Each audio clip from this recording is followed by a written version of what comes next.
The fine folks at Velotric contacted me and said, we want you to review our Summit 1 e-bike. As a matter of fact, this is no ordinary e-bike. This is an eMTB, short for electric mountain bike. And as you can see, the handlebars are pretty wide. It's got a really nice display. Inside of the menu system, you have a lot of different functionalities that we're going to be getting into in just a little bit. This has a 750 watt motor. Unlike other e-bikes, this does not have a twist throttle. The thumb throttle is right over here. It's built into the left section of the handlebars. I charged the batteries 100% and I rode 7.4 miles over here, and now I have 80% battery life. So it took a good 20% battery life to do 7.4 miles. However, and a big however, there were a lot of steep hills going up until we got here. So if we didn't do all those steep hills, I think it would have took anywhere between 7 to 10% battery life to get here. The 7.4 miles while I was pedaling along in PAS number 5, it shouldn't really drain the batteries that much. This does come with 120 millimeter hydraulic shocks. You can open it up all the way to give yourself a good range of motion, and then this section here can also be adjusted. And right now I have it at the squishiest setting, so this way I get the most comfort, especially in terrain like this, which I'm super excited about. Besides that, check this out. It's got a rear light that is built into the seat clamp, so I think the wire goes straight into the seat clamp as opposed to all the way down here and everything else. So that's really cool. I like that a lot. And then you also get a very bright light over here. Unfortunately, we got a mess of wires all over here, and I wish this was a bit more organized, but as you can see, the wires look really awful. As beautiful as this bike is, the front of the bike with all its wires kind of ruins that look. So I wish it was a little bit cleaner, but the good news is that the ginormous wires that connects to the rear hub goes inside of the frame, which is great. And then as you can see, it comes out of the rear end. Now, this is the part that I'm super excited about, because I always review these ginormous e-bikes on this channel, with the last one being 100 pounds. But this e-bike weighs 62 pounds. It is extremely light. Look how featherweight this thing is. For an e-bike, this is very light, especially something this big. Speaking of size, this comes in 2 different sizes. Right now, I have the regular version, but this also does come in a large version as well, in case you're a lot taller. And as an FYI, the battery is fully UL certified. Here goes the UL certification for it right over here. They got a nice gigantic sticker, and the battery is 705 watt hours, and it's fully IPX7 certified. Little button over here turns the bike on, and currently 17.4 miles on the odometer. So what we're going to do is we're going to put it up to pedal assist number 5, and we're going to take off. So using the thumb throttle, as you can see, check this out. 90 Newton meters of torque on this baby. Yeah, you take off really fast, guys. Over here, we're going to be using pedal assist. Whoa, and as you can see, lots and lots of loose gravel. Whoa! This is where your off-road riding capabilities really come into play here. So I don't really have that much eMTB experience, but we're going to do our best here.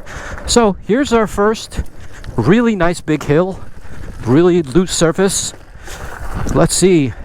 Pedal assist, let's go, baby. The pedal assist does a pretty good job. Currently 79% on the battery life level, so when we get somewhere around 40%, we're going to head back, and then the review is going to continue on the street, where we're going to be talking about how good of a ride does this provide on regular normal roads. And using the thumb throttle, it does 16 miles an hour up this huge hill. Wow, I am super impressed.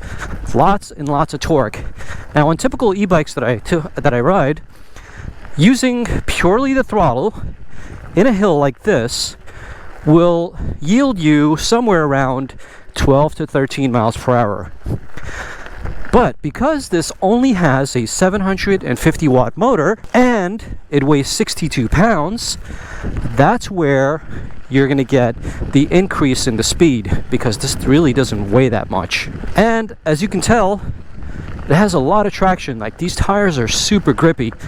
What I'm going to do is I'm going to punch the front and the back brakes and see how much I skid out as soon as we get to this big tree right over here. Wow, guys, I am super impressed. Look at that. We stopped, I punched it right over here, and we ended up over here. And if I'm gonna assume correctly, we were going somewhere around 15 miles an hour. I'd have to watch the video back, but that's very impressive. Really, really, really grippy tires. Front and rear, both hydraulic nonetheless. So I would probably go as far as to say that this e-bike is the most advanced, most well-designed and quality product that I've probably touched since the inception of this YouTube channel. I get a lot of e-bikes, guys, and no one tells me what to say on this channel. My opinions are of my own, so you're listening to an unbiased person here. They give me these bikes to let me keep, but what I say and what I do with the bike is really up to me. Yeah, so the pedal assist is working wonderful, guys, really, really nicely. And as an FYI, I got 75% battery life left and 18.5 miles on the odometer. So we did about 1.5 miles on these off-road trails so far. Just to give you an update.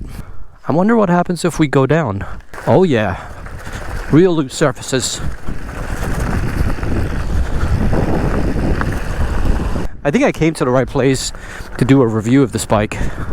What do you guys think? Leave a comment down below. Alright, so you see that mountain all the way up there? We're currently at the top of this mountain, but we're going to go on top of that mountain over there.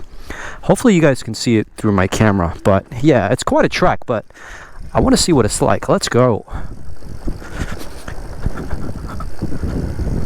We're currently going down a hill, then we're going to have to go up a hill, and the uphill capabilities of this e-bike are going to be tested. Hopefully I don't kill the battery, because it's going to suck going home without full batteries. But yeah, we're gonna go down this hill fast, 28 miles an hour. Woo-hoo. Yeah, going down 28 miles an hour in a loose surface, it's kind of sketch, but I have confidence in the bike. Now that we're down this hill, I don't remember the path. Wow. All right, so the torque sensor is doing a great job bringing me up this hill. Man, if it wasn't for the torque sensor, my legs would die. The other thing I forgot to mention is that the motor doesn't whine like you hear other motors from these Chinese manufacturers. So I think they all use the same manufacturer to produce their motors, but this one has a different motor and it's relatively quiet. Really quiet.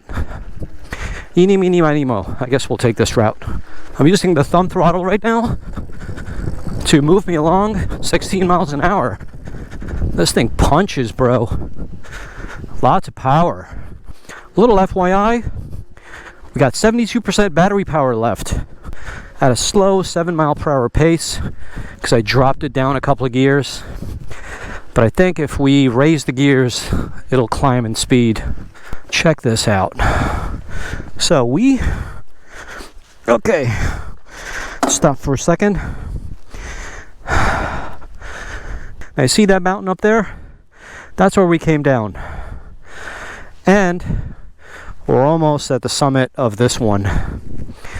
We got quite a ways to go, and that right there is a huge hill. Let's see how this puppy goes up that hill. Obviously, I'm not going to be doing the work. The bike is. But let's go ahead and go up to speed, carry some momentum, so this way we don't lose a lot of speed going up the hill.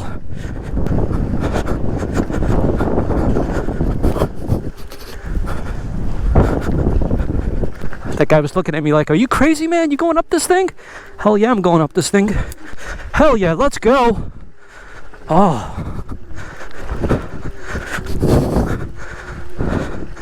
11 miles per hour.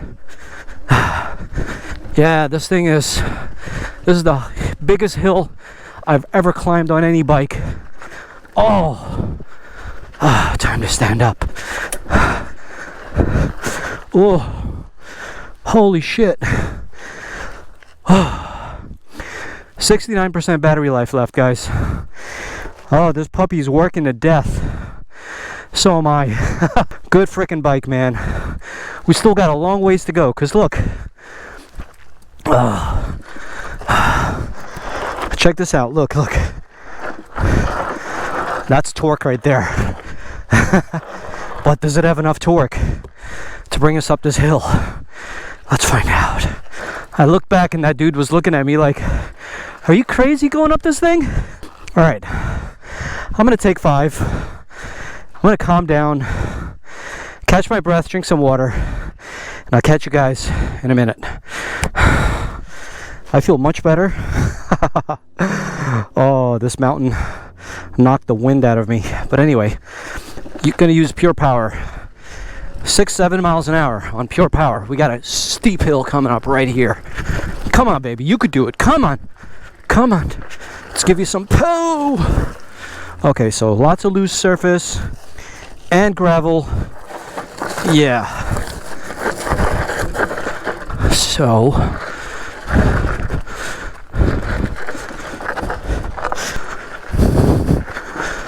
all right, we're almost up this hill. Come on, baby, you can do it. Come on.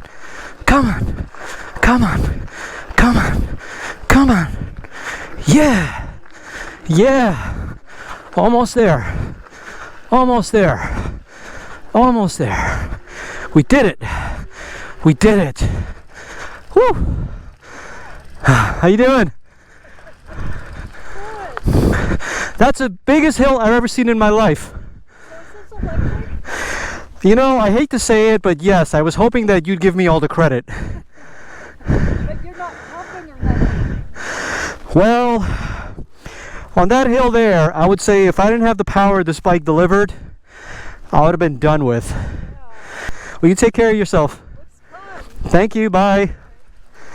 Oh, we made it, guys. We made it to the summit. Which, I mean, she said it's not the summit.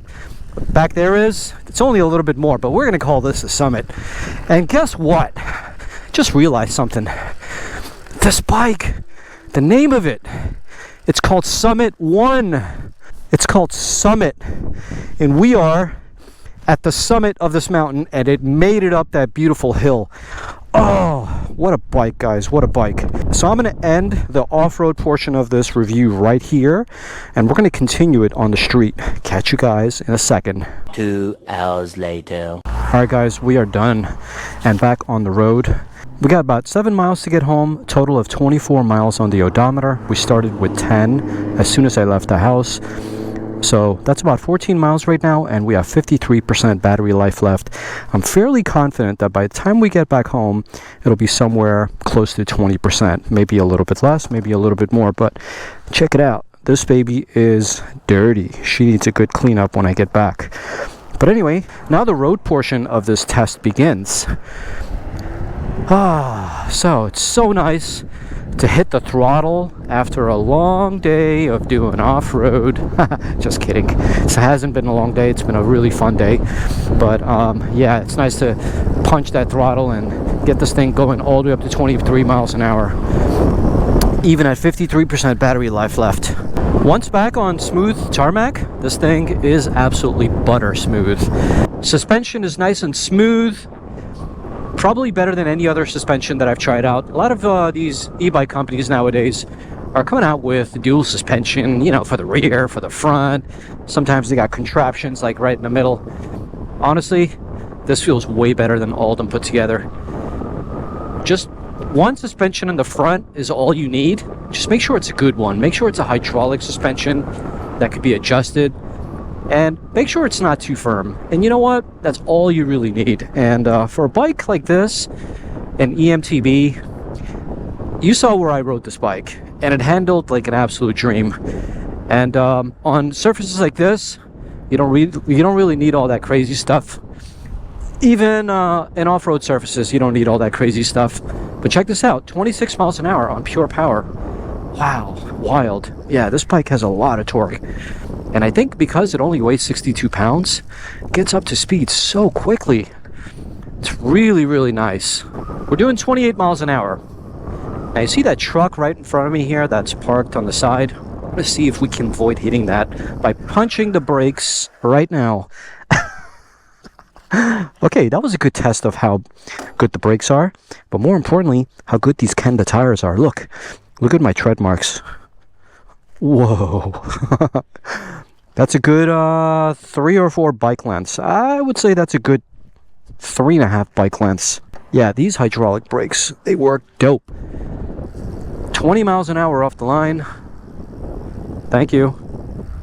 31.8 miles an hour with 43% battery life left, and we're going full throttle. No pedal assist, just using the thumb throttle. 31.8. Wow. A little longer than a few minutes later. Alright guys, so we are at the end of this ride, and here are the numbers. 30% battery life left. We have 30 miles on the odometer, and 20 of those miles were done in the last 1 hour and 58 minutes and 24 seconds. So isn't that cool? Not only did we go up the biggest summit in the Summit 1, but we did all that off-roading, going up those gigantic hills and down those hills, and we made it back home, and we still have 30% battery life left. So although at 30% battery life we did a whole lot, imagine if you were just riding this on normal terrain. I think it's quite safe to say that you can probably get a good 60 to 70 miles of range just riding on normal roads like this and using pedal assist number 1 or number 2. On the way coming back, I was using pure throttle. I was like, I just want to get home already because I'm hungry and I'm thirsty. So I was doing anywhere between 20 and 30 miles per hour going up and down hills. So I'm sure if I was conservative, I think this number could be well above that. But I did not take it easy in this entire ride, guys, and I have nothing but great things to say about this bike. The only negative thing, to be honest with you, the only negative thing, and this may not even apply to a lot of people, is just the front of this bike. I mean, it's just such a gorgeous bike. It looks sensational. It's got so many cool features. Why couldn't they just clean up the cables? The cables look sloppy in the front. It's even 2 cables are even blocking the front light here. They could definitely do a better job with the cabling system. But otherwise, guys, I really have nothing bad to say about this bike. It deserves your money. Links are down below. Go buy from these guys. Highly recommend it. See you on the next episode. Peace.